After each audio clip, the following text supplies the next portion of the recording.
Well, Donald Trump has continued his bid to prevent the transfer of power to Joe Biden. In a recorded conversation, the US president is heard urging senior election officials in the state of Georgia to find votes to overturn the election result. Well, let's find out more from Matthew in the Cube.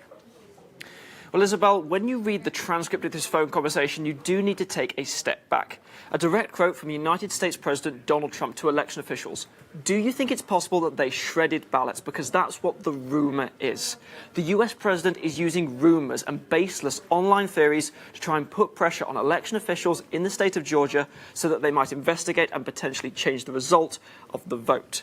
Another theory in particular that this was looked at in terms of shredding, that has been appearing a number of times, unverified media on social media, and it has been debunked and falsified by a number of people, including here by a senior Republican who says that there are ballots that are shredded. They are what are called emergency ballots, which are printed and required by law at each and every county. They are not genuine ballots.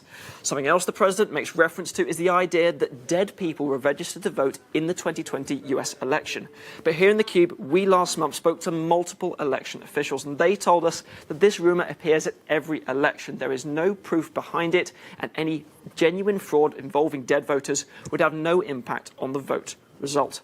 But that does not stop these recordings from having a huge conversation. You have Republicans saying that they are going to use this to try and challenge the congressional certification of Biden's win this week.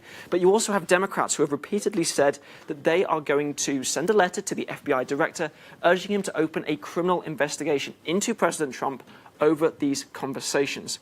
But here in Europe, Isabel, there is also an effect. We've seen Estonian former ministers being quoted as saying that they believe election results in Lithuania, a neighbouring country, were a deep state scheme, repeating allegations of a baseless theory that President Trump is one of a number of people who have put out on social media.